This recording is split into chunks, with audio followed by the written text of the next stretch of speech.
আসসালামু আলাইকুম রহমতুল্লাহি ওবরকাতুহু। সম্মানিত দর্শক, বিলাতে প্রবাসী যারা বাঙালি রয়েছেন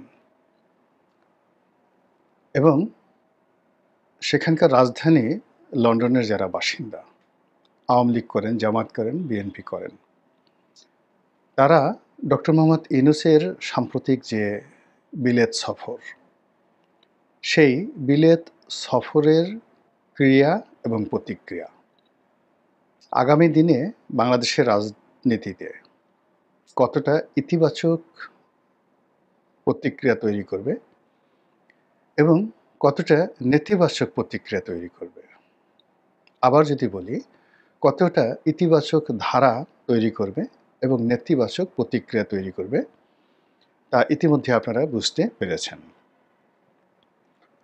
আমাদের যে রাজনীতির সম্ভাবনা ছিল জুলাই আগস্ট বিপ্লব পরবর্তী সময়ে, এখানে অতি কথন, অতি আকাঙ্ক্ষা, সিদ্ধান্তহীনতা এবং যার যার অবস্থানে থেকে সর্বোচ্চ নিষ্ঠুর এবং অমানবিক আচরণ করার যে পরাকাষ্ঠা আমরা দেখিয়েছি, তার ফলে প্রকৃতি আমাদের প্রতি বিরূপ হয়ে গত ৩ থেকে ৪ মাস ধরে একের পর এক গজব আমাদের অর্থনীতিতে, জাতীয় জীবনে, রাজনীতিতে সব জায়গাতে চলে এসেছে।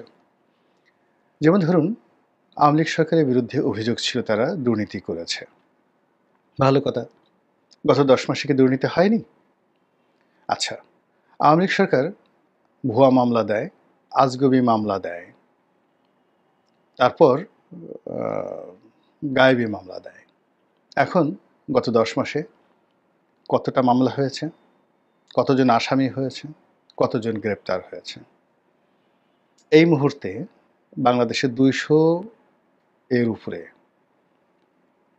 উচ্চ পদস্থ সরকারি কর্মকর্তা কারাগারে আছেন, যেটি ইতিপূর্বে বাংলাদেশে, স্বাধীন বাংলাদেশে, এমনকি মুক্তিযুদ্ধের পরেও হয়নি। আওয়ামী লীগে যারা নেতাকর্মী রয়েছেন তার মধ্যে কেবলমাত্র সাবেক মন্ত্রী, এমপি, এদের সংখ্যা প্রায় ১.৫ শতাধিক জেলখানাতে আছেন। এরপর মামলা, শেখ হাসিনা ৩০০ থেকে ৪০০ হত্যা মামলার আসামি, তার সঙ্গে সঙ্গে অজ্ঞাতনামা আরও কত আসামি মিলিয়ে যে মামলাগুলো করা হয়েছে এবং এই মামলাগুলোকে দিয়ে যে বাণিজ্য করা হয়েছে এবং যে অর্থনৈতিক লেনদেন করা হয়েছে, কত মানুষকে বিদেশে পালিয়ে যাওয়ার সুযোগ দানের মাধ্যমে যে অর্থ লোপাট হয়েছে, দুর্নীতি হয়েছে, বড় বড় শিল্প গ্রুপের কাছ থেকে যে পরিমাণ অর্থ চাঁদা হিসেবে নেওয়া হয়েছে, এগুলোর ফলে কি হলো, পুরো সিস্টেমটা ভেঙে পড়েছে। এবং তার ফলে এই যে ডক্টর মোহাম্মদ ইউনূসের যে লন্ডন ভ্রমণ, এই লন্ডন ভ্রমণে প্রকৃতির যে বিচার, এই বিচারের একেবারে একটা জলজ্যান্ত উদাহরণ সরকার পেয়ে গেল, অর্থাৎ অন্তর্বর্তীকালীন সরকার পেয়ে গেল। তো এখানে আওয়ামী লীগ যে সুবিধাজনক অবস্থানে পৌঁছে গেছে, তা আমরা হাড়ে হাড়ে টের পাচ্ছি। দেশের মানুষ, বেশিরভাগ মানুষ আগেই ভালো ছিলাম, এই স্লোগান তুলছে। বাংলাদেশের এই যে শাসনহীনতা, বাংলাদেশের এই দুর্বৃত্তপনা, শৃঙ্খলাহীনতা, অরাজকতা, কুশাসন, সব কিছুর জন্য এখন সবাই বলার চেষ্টা করছেন যে এই দেশে এরকম একজন লৌহ মানব বা লৌহ মানবী দরকার। তারা শেখ হাসিনার প্রশংসা করছেন। ফলে তার ১৫ বছরের জুলুম, অত্যাচার, নির্যাতন সব এই ১০ মাসের যারা কুশীলব, তাদের কারণে মানুষ ভুলে যেতে বাধ্য হয়েছে। ফলে তিনি টুস করে ফিরে আসবেন, কিংবা তার দলের মনোনীত প্রেসিডেন্ট আব্দুল হামিদ সাহেব দেশের বাইরে গেলেন, আবার ফিরে এলেন। এগুলোর সে গুরুত্বপূর্ণ খবর আর বাংলাদেশে নেই। হঠাৎ করে ওবায়দুল কাদের হাজির হলেন, বক্তব্য দিলেন, জাহাঙ্গীর কবির নানক বক্তব্য দিলেন। এগুলো কেন ডক্টর মোহাম্মদ ইউনূস, আসিফ নজরুল এদের বক্তব্যের চাইতে গুরুত্ব পাচ্ছে? এখন সরকারের এমন কোনো ব্যক্তি কি আছেন যার বক্তব্য শোনার জন্য মানুষ উদগ্রীব এবং পত্র পত্রিকাগুলো স্বপ্রণোদিত হয়ে এই সরকারের কোনো কর্তা ব্যক্তির বক্তব্যকে লাইমলাইটে আনেন, ট্রেন্ডিং করেন, এটা তো আমরা দেখছি না। ফলে কি হলো, এই সরকারে যারা লোকজন রয়েছেন তাদের গ্রহণযোগ্যতা, তাদের যাকে বলা হয় গ্রহণযোগ্যতার পাশাপাশি তাদের যে নেম ফেম, এটা এমন একটা তলানিতে পৌঁছে গেছে যে ওই জায়গাটিতে বারবার আওয়ামী লীগের নাম আসছে। বিকল্পভাবে আমরা যেভাবে বিএনপির নাম গত ৩-৪ মাস আগে নিতাম, জামাতের নাম নিতাম, এনসিপির নাম নিতাম, সেই নামগুলো ক্রমশ ক্ষীণ থেকে ক্ষীণতর হয়ে যাচ্ছে, দুর্বল থেকে দুর্বলতর হয়ে যাচ্ছে।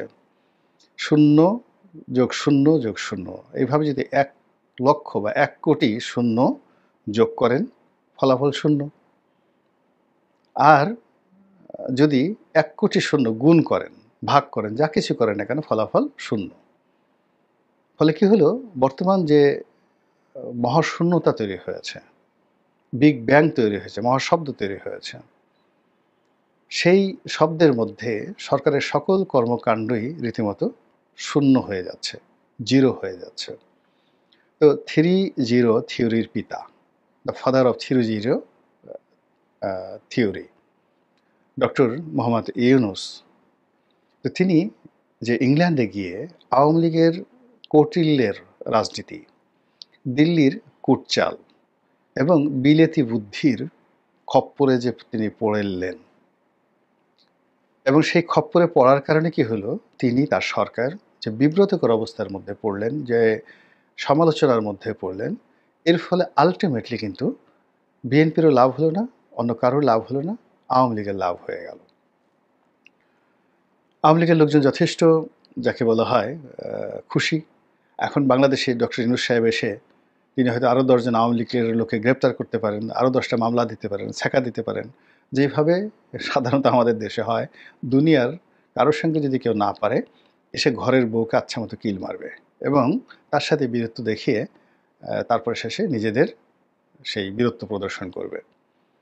তা আমাদের দেশে এরশাদ সাহেব বলেন, অন্যান্য যারা বলেন, ইভেন শেখ হাসিনা যখনই বিদেশে কোথাও গিয়ে কোনো কিছু করতে পারতেন না, সমপর্যায়ের যারা তার প্রতিদ্বন্দ্বী রয়েছেন তাদের সঙ্গে তিনি পারতেন না, তখন তিনি আপন ঘরে সাধারণ জনগণ অথবা নিজ দলের যারা সাধারণ লোকজন আছেন তাদের সঙ্গে তারা শক্তি প্রদর্শন করতেন। এবং এই কাজ করে আওয়ামী লীগ যেভাবে শেষ হয়েছে, বিএনপি যেভাবে শেষ হয়েছে, জাতীয় পার্টি যেভাবে শেষ হয়েছে, এখন ডক্টর মোহাম্মদ ইউনূসের পার্টিও শেষ হতে বসেছে। মধ্যে থেকে যেটি হলো, যা হওয়ার নয় সেটাই হচ্ছে। আপনারা জানেন যে শেখ হাসিনার বোন শেখ রেহানা, তার সন্তানেরা, বড় সন্তান টিউলিপ সিদ্দিকী, ববি সিদ্দিকী এক ছেলে, আরেকজন রয়েছেন রূপন্তী। এর মধ্যে রূপন্তীকে নিয়ে ওরকম কথাবার্তা নেই, just she is a girl. কিন্তু টিউলিপ সিদ্দিকী ব্রিটেনের রাজনীতিতে কতটা প্রভাবশালী এবং কতটা ইনফ্লুয়েন্সিয়াল, এইবার হাড়ে হাড়ে ডক্টর মোহাম্মদ ইউনূস টের পেলেন। প্রথমত তিনি যখন ইংল্যান্ডে যাচ্ছিলেন তখন টিউলিপ সিদ্দিকীর পক্ষ থেকে একটা পত্র দেওয়া হয়। পত্রটা যেভাবে লেখা হয়েছে, এটা ডক্টর মোহাম্মদ ইউনূসের জন্য অবমাননাকর, অসৌজন্যমূলক, এবং ডক্টর মোহাম্মদ ইউনূসের যে বিশ্বজোড়া খ্যাতির যে কথা আমরা প্রচার করি, তার জন্য এটা টিউলিপের যে চিঠির ভাষা, উদ্দেশ্য রীতিমতো চপেটাঘাত। কিন্তু বিশ্ব মিডিয়াতে, মানে বাংলাদেশের মিডিয়া তো বটেই, বিশ্ব মিডিয়া এবং একই সঙ্গে যে সামাজিক যোগাযোগ মাধ্যমে সেই চিঠির ভাষা রীতিমতো ভাইরাল। এবং সেই চিঠি কেন দেওয়া হলো, এই চিঠির ফলাফল কি, ডক্টর মোহাম্মদ ইউনূস টিউলিপ সিদ্দিকের সঙ্গে দেখা করবেন কিনা, তার ডিনার বা লাঞ্চে অংশগ্রহণ করবেন কিনা, এবং ব্রিটিশ পার্লামেন্টের মধ্যে টিউলিপ সিদ্দিকের যে অফিস রয়েছে সেখানে তার সঙ্গে দেখা করবেন কিনা, এগুলো নিয়ে বেশ কয়েকদিন আলাপ আলোচনা হলো। এই যে আলাপ আলোচনা হলো, এখন টিউলিপ সিদ্দিকী মূলত শেখ হাসিনার ভ্রাতুষ্পুত্রী, মানে বোনের কন্যা, আর বয়সে ডক্টর মোহাম্মদ ইউনূসের নাতির বয়সী। এখন নাতির বয়সী একটা লোকের সঙ্গে যখন তাকে সামন্তরাল একত্রে নামিয়ে আলোচনা করা হয়, সমালোচনা করা হয়, তাকে গ্রেডিং দেওয়া হয়, তার কি করণীয় বা করণীয় নয়, ইট মিনস এখানে ডক্টর মোহাম্মদ ইউনূসকে নিচে নামানো হলো আর টিউলিপ সিদ্দিকীকে উপরে তোলা হলো। চিঠির ভাষা, উদ্দেশ্য এইসব নিয়ে নানা কথা বলা যেতে পারে। কিন্তু মানুষের আগ্রহের যে জায়গাটা, পাবলিক পারসেপশন যে জায়গাটা, সেই জায়গাতে টিউলিপ সিদ্দিকী এবং তার চিঠি অন্য যেকোনো বিষয়ের চাইতে এই ডক্টর মোহাম্মদ ইউনূসের যে ইংল্যান্ড সফর, সেই ইংল্যান্ড সফরে তিনি পুরস্কার পাচ্ছেন, সাথে বিরাট লাটবহর নিয়ে গেছেন, দুর্নীতি দমন কমিশনের চেয়ারম্যান গেছেন, বাংলাদেশ ব্যাংকের গভর্নর গেছেন, তার যে সকল ম্যাজিক্যাল বয় রয়েছে, লুৎফে সিদ্দিকী রয়েছে, আরও যাদেরকে তিনি নিয়ে গেছেন, ইনক্লুডিং তার প্রেস সচিব মহামান্য জনাব শফিক সাহেব। তো সব কিছুর চাইতে মানে টিউলিপ সিদ্দিকীর যে ওই যে চিঠি, সেই চিঠি একটা কাগজে লেখা, ওই কাগজের ওজন বেশি হয়ে গেছে আর ওই চিঠির গুরুত্ব বেশি হয়ে গেছে, গেল ওয়ান। সেকেন্ড থিং হলো ডক্টর মোহাম্মদ ইউনূস সেখানে গিয়ে তারেক রহমান সাহেবের সঙ্গে দেখা করবেন। লন্ডনে যত গুরুত্বপূর্ণ তার যে কর্মকাণ্ড তিনি বলছেন, প্রচার করছেন তার যারা লোকজন, তার মধ্যে জনগণ মনে করছেন যে এইবার তিনি যদি কোনো গুরুত্বপূর্ণ কাজ করে থাকে সেটা তারেক রহমান সাহেবের সঙ্গে বৈঠক, এটি হবে তার জন্য সবচেয়ে গুরুত্বপূর্ণ বৈঠক। এবং এখানে এই বৈঠক নিয়ে আমি আলাদা ভিডিও করব, যা ঠাট্টা হচ্ছে, মশকরা হচ্ছে। সেটা হলো বিএনপি প্রথমে রাজি হয়নি, খালেদা জিয়ার কথা মতো তিনি বিএনপি রাজি হয়েছে, নির্দেশে রাজি হয়েছে। তারেক রহমান সাহেব প্রথমে এই বৈঠক সম্মতি দেননি, পরবর্তীতে তার মায়ের নির্দেশে তিনি রাজি হয়েছেন। এই গেল এক বক্তব্য। ২ নম্বর হলো যে এই বৈঠকে তারেক রহমান সাহেবের উপর নির্ভর করবে ইউনূস সাহেবের ভবিষ্যৎ। আবার এখন অনেকে বলছে যে তারেক রহমান সাহেব যদি এই মুহূর্তে তার সাথে দেখা না করেন, তাহলে তারেক রহমান সাহেবের জন্য একটা বিজয় হবে আর ইউনূসের জন্য একটা উচিত শিক্ষা হবে। তো এই কথাগুলো আপনি চিন্তা করেন, একজন নোবেল লরিয়েট মানে তার জন্য কতটা অবমাননাকর। এরপরে যেভাবে তাকে শো করা হয়েছে ইংল্যান্ডে, তাকে তারপরে অং সান সুচিকে, দুজনের নোবেল লরিয়েট, এই দুজনকে একেবারে হাস্যকর ব্যক্তি হিসাবে, ঘৃণিত ব্যক্তি হিসেবে, নিন্দনীয় ব্যক্তি হিসেবে আওয়ামী লীগ যেভাবে উপস্থাপন করেছে এবং ব্রিটিশ জাতি এটা যেভাবে উপভোগ করেছে। আপনারা তো জানেন যে সাদা চামড়ার যারা মানুষ তাদের মধ্যে অহংবোধ থাকে প্রবল এবং তাদের মধ্যে র্যাসিজমটা খুব বেশি। তো ইংল্যান্ডের লোক, আমেরিকার লোক, তারা সবসময় মনে করে যে আভিজাত্য তাদের জন্য, রাজসিংহাসন তাদের জন্য, তারা রাজার জাতি। আর এই আমরা যারা আছি, আমরা নেটিভ প্রজা, তাদের যাকে বলা হয় অনুগ্রহ লাভ করাটাই হলো আমাদের মূল বিষয়। ফলে আমরা যত আগ্রহ নিয়ে, আন্তরিকতা নিয়ে পশ্চিমাদের সঙ্গে সম্পর্ক করতে চাই, এতে করে পশ্চিমারা মনে করে যে এরা সত্যিই আসলে চাকরের বাচ্চা চাকর। এদের সেই চাকর হওয়ার বা কৃতদাসের যে মনোভাব, এটা এখনও যায়নি। কবে তাদেরকে শাসন করেছি, সেই 1947 ছেড়ে এসেছি, আর এখনও এরা আমাদের পিছনে সেই নিন্দিত প্রাণীর মতো জিহ্বা বের করে আমাদের পিছনে ঘুর করতে থাকে। এটা পশ্চিমারা মনে করে। তো যাই হোক, তারপর আমরা সেই পশ্চিমাদের তাবেদারি হতে পছন্দ করি, পশ্চিমা পোশাক পরতে পছন্দ করি, পশ্চিমা খাবার পছন্দ করি, পশ্চিমা মিডিয়া পছন্দ করি, নানা রকম। তো সেই দিক থেকে ডক্টর মোহাম্মদ ইউনূসের এই যে ইংল্যান্ডের এই সফরটি, সেই সফরে তিনি পুরস্কার নিতে গেছেন। কিন্তু ইংল্যান্ডের লোকজন মনে করছেন যে আমরা একটা পুরস্কার দেব, ওর সম্মান নাই, মর্যাদা নেই, আমাদের এই পুরস্কার নিয়ে ও ভাব দেখাবে। দেখেন, সেকেন্ড থিং হলো যে ওর অভাব হয়েছে, ইমেজ সংকট হয়েছে। ইমেজ এই সংকট থেকে বাঁচার জন্য সে একটা পুরস্কার নিতে এসেছে। থার্ডলি হলো যে এই যে নোবেল-টোবেল যে সমস্ত পুরস্কার পশ্চিমারা দেয়, এটা মূলত তাদের নেটিভ তৈরি করার জন্য। এরকম একজন নেটিভ সেখানে এসেছেন। তারপরে আবার অনেক সাধারণ আমজনতা, এটা হলো রাষ্ট্রীয় পর্যায়ে, আমজনতা মনে করে যে নোবেল পুরস্কারের মতো গুরুত্বপূর্ণ পুরস্কার এটা পশ্চিমাদেরই প্রাপ্য। এশিয়ার যাদেরকে দেয়া হয়, এগুলো ঠিক হয় না। এই কি একটা লোক তাকে দিছে না দিছে। ফলে কি হলো, এই ডক্টর মোহাম্মদ ইউনূসকে নিয়ে, অং সান সুচিকে নিয়ে যখন আওয়ামী লীগ ঠাট্টা করেছে, তাদেরকে নেতিবাচক ভাবে উপস্থাপন করেছে, বিভিন্ন বিলবোর্ড তৈরি করেছে এবং চলন্ত সেই কভার ভ্যানে সেই বিলবোর্ড স্থাপন করে তারা পুরো লন্ডন শহর ঘুরেছে। ওটা দেখে ব্রিটিশ পুলিশ মহা খুশি যে না, এবার একটা কাজের কাজ হয়েছে। নোবেল পুরস্কার ফুটাও, বা মানে আমরা আঞ্চলিক ভাষায় যেটাকে বলি পুরস্কার মারাও। তো এই জিনিসটা তারা তো ওই বাংলায় এভাবে বলতে পারেন না। তারা জাস্ট চিয়ার্স করার জন্য আঙুল উঁচু করে ছবি তুলে সেটা তারা তাদের যে খুশি, এটা তারা দেখাচ্ছেন।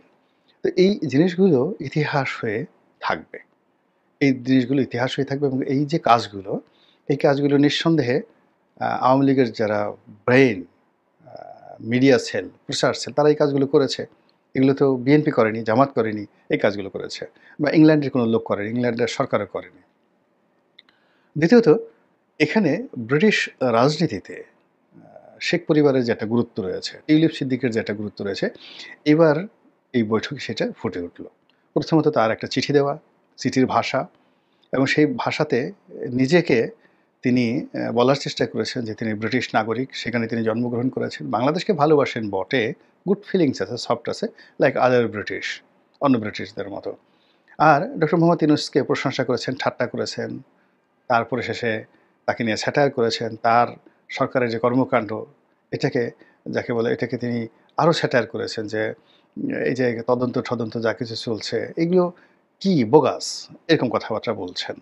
তো সেই দিক থেকে মানে একজন ব্রিটিশ মন্ত্রীর, সাবেক মন্ত্রীর বা এমপির একটা চিঠির যে সমালোচনা করা যেতে পারে, রিগ্রেট জানানো যেতে পারে, বা এটা এইভাবে চিঠি লেখাটা ঠিক না, এই কথা বলার মতো সাহস, শক্তি, ডিপ্লোম্যাসি ডক্টর মোহাম্মদ ইউনূস সরকারের কারোরই নাই। ফলে তারা টিউলিপ সিদ্দিকের চিঠি পেয়ে ভ্যাবাচ্যাকা খেয়ে গেছে। কোনো উত্তর এখন পর্যন্ত আমি দেখিনি। যে খুব রিগ্রেট জানিয়েছে, তিনি এইভাবে বলতে পারেন না, বা তিনি বলতে পারতেন যে একজন আসামি, যেখানে বাংলাদেশের খাতায়, ডক্টর ইউনূসের খাতায় তিনি তো আসামি, দুর্নীতি দমন কমিশনের আসামি, তার বিরুদ্ধে গ্রেপ্তারি পরোয়ানা আসলে অ্যারেস্ট হয়ে যাবেন, তো সেখানে তার সঙ্গে দেখা করবেন কি করে, এত সাহস, ডক্টর মোহাম্মদ ইউনূসকে চিঠি দিয়েছেন, এরকম ইচ্ছা করলে দুই চারটে কথা বলা যেত রাগারাগি করে। কিন্তু ইংল্যান্ডে যাবেন, তাদের ভয় হয়েছে যে একজন ব্রিটিশ এমপিকে যদি এভাবে কথা বলেন, যদি তাদেরকে ঢুকতে দেওয়া না হয়, নচেত এটার তো কোনো প্রতিবাদ না করার তো কোনো কারণ দেখিনি। ফলে কি হলো, এই একটা চিঠি দিয়ে টিউলিপ সিদ্দিকের যে উজ্জ্বলতা সেটা বেড়ে গেল। সেকেন্ড থিং হলো তার গুরুত্ব। তিনি যে ব্রিটিশ পলিটিক্সে তার লেবার পার্টি, তাকে সেখানে তিনি খুবই গুরুত্বপূর্ণ অবস্থানে আছেন। তার প্রমাণ হলো যে ডক্টর মোহাম্মদ ইউনূসের মতো লোক, আমরা যেটা বিশ্বাস করতাম যে তুড়ি মারলে তিনি ফ্রান্সের প্রেসিডেন্টকে বাংলাদেশে ডেকে আনতে পারেন, তিনি তুড়ি মারলে সংযুক্ত আরব আমিরাতের প্রেসিডেন্ট বা প্রধানমন্ত্রী তার কথায় সব কিছু করে দেয়, তিনি তুড়ি মারলে সেই আমেরিকা কাঁপতে থাকে, হোয়াইট হাউসের দরজা খুলে যায়। তো সেই মানুষ ইংল্যান্ডে গিয়ে ইংল্যান্ডের প্রধানমন্ত্রীর সঙ্গে দেখা করতে পারলেন না। কেন পারলেন না? সবাই ধরে নিচ্ছে টিউলিপ সিদ্দিকী প্রধানমন্ত্রীকে না করে দিয়েছে।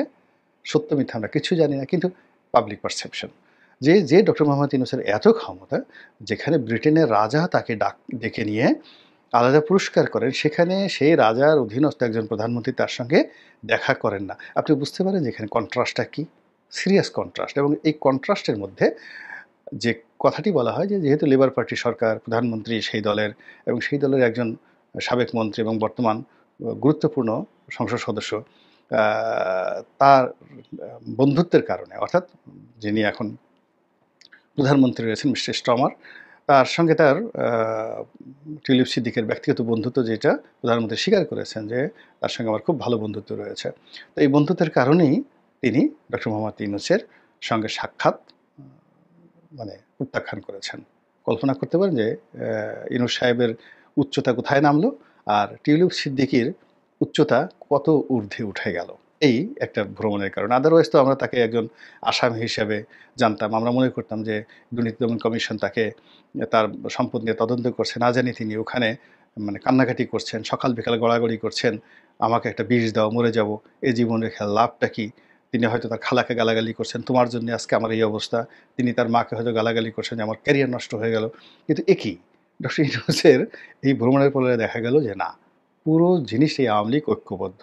তারা অনুতপ্ত নয়, তারা বরং কৌশলে সবাই একত্রে ডক্টর মোহাম্মদ ইউনূসের এই লন্ডন ভ্রমণকে একেবারে রীতিমতো দারুল হাবিয়া করার জন্য যা করা দরকার তার ১৬ কলা তারা পূর্ণ করে ফেলেছে। এখন এই ১৬ কলার মানে বোঝা, ঝাঁকি মাথায় নিয়ে ডক্টর ইউনূস বাংলাদেশে এসে কী বলেন, কী করেন, তার লোকজন কেমন ভাবসাব দেখান, সেটি এখন দেখার বিষয়। আল্লাহ আমাদের সবাইকে হেদায়েত দান করুন এবং হেফাজত করুন। আসসালামু আলাইকুম ওয়া রাহমাতুল্লাহি ওয়া বারাকাতুহু।